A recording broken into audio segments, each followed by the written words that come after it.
रंग छत्तीसा परिवार सामान्य पूनम विराट तिवारी जी के साथ इसी धरती को नतमस्तक कर कार्यक्रम का शुभारंभ करती है। साथियों, ये अप्रतिम गौरवशाली क्षण है जहां 25 वर्ष का नौजवान छत्तीसगढ़ न ही सिर्फ अपने छत्तीसगढ़ वासियों का बल्कि तमाम दुनिया का बाहें फैलाए अभिनंदन और स्वागत कर रहा है। विशाल राज्योत्सव के इस मंच पर पुनः पुनः बहुत बहुत अभिनंदन और स्वागत आप सभी आगंतुकों का हम सब करते हैं।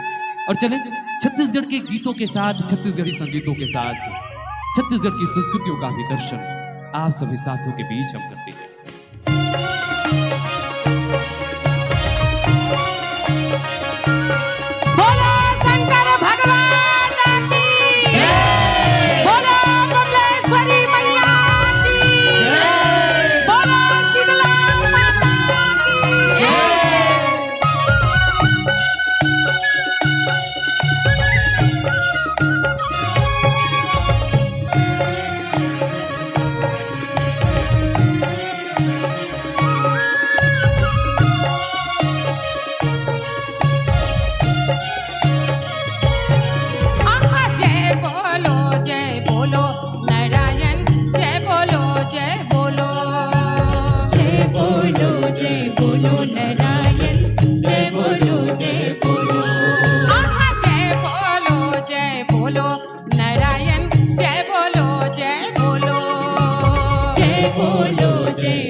छत्तीसगढ़ के विदुषी लोक गायिका और अंतर्राष्ट्रीय कलाकार सम्मान्य पूनम विराट तिवारी जी के सुरों के साथ हम सब अर्चन कर रहे थे, वंदन कर रहे थे उस भगवान श्री के, जिनके भौहे के इशारे मात्र से सृष्टि का लय और प्रलय हो जाया करता है।